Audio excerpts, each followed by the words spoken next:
السلام علیکم ورحمۃ اللہ وبرکاتہ۔ الحمد للہ رب العالمین والصلاة والسلام علی سید المرسلین وعلی آلہ واصحابہ اجمعین ومن تبعہم بإحسان الی یوم الدین، اما بعد۔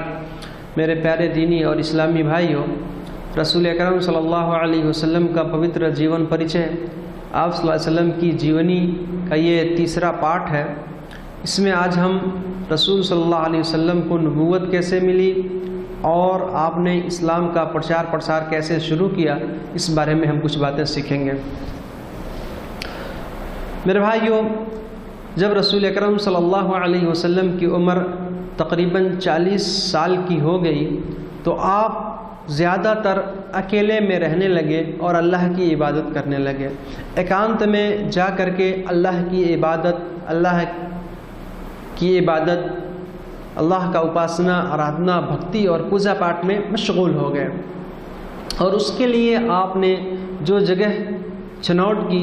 جس جگہ کو آپ نے چنا، وہ مکہ سے پورب کی طرف ایک پہاڑ ہے۔ اسی پہاڑ کی ایک چوٹی میں ایک گفا ہے، ایک غار ہے جس کا نام ہیرا ہے۔ آپ نے اسی غار کا چھناؤٹ کیا، اسی غار کو چنا، اسی میں آپ عبادت کرتے تھے اللہ کی رمضان مہینہ کی 21ویں تاریخ تھی اور اس وقت آپ کی عمر 40 سال مکمل ہو گئی تھی۔ تو اللہ تعالیٰ نے آپ کے سر پر نبوت کا تاج رکھا اور جس ادیشیہ سے، جس کے لیے آپ کی پیدائش ہوئی تھی، آپ کا جنم ہوا تھا، اللہ تعالیٰ نے آپ کو بھیجا تھا، وہ کام اللہ تعالیٰ نے آپ کے سپرد کر دیا۔ جبریل علیہ السلام آ گئے، اچانک پرکٹ ہوئے اسی غفا میں اور رسول اکرم صلی اللہ علیہ وسلم کو سمبودھت کرتے ہوئے کہا، پڑھیے۔ آپ صلی اللہ علیہ وسلم نے کہا کہ میں پڑھا لکھا نہیں ہوں، میں پڑھنا نہیں جانتا۔ جبریل علیہ السلام نے دوسری بار کہا، تیسری بار کہا، اور تیسری بات میں سورہ علق کی شروع کی 5 آیتیں پڑھائی۔ اقرأ بسم ربک الذی خلق، خلق الانسان من علق، اقرأ وربک الاکرم الذی علم بالقلم، علم الانسان ما لم یعلم۔ قرآن شروع یہیں سے ہوا، قرآن اوترت ہونے کی شروعات یہیں سے ہوئی ہے۔ قرآن کی جو پہلی آیت نازل ہوئی وہ یہی ہے۔ جبریل علیہ السلام نے جب یہ 5 آیتیں پڑھائیں، پھر ادرشیہ ہو گئے، غائب ہو گئے، چلے گئے۔ رسول صلی اللہ علیہ وسلم کو 5 آیتیں پڑھائیں۔ اقرأ بسم ربک الذی خلق، پڑھیے اپنے رب کے نام سے، پڑھیے اپنے پالن کرتا کے نام سے، جس نے پیدا کیا ہے، جس نے سرشٹی کی ہے۔ خلق الانسان من علق، جس نے انسانوں کو گوشت کے لوتھڑے سے پیدا کیا ہے،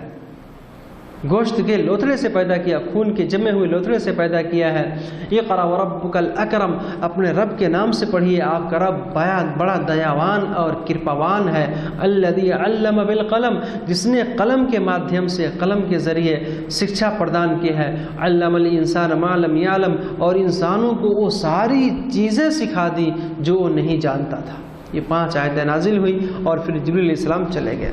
چونکہ یہ پہلی بار ہوا تھا، اچانک ایک الگ پرکار کی گھٹنا تھی،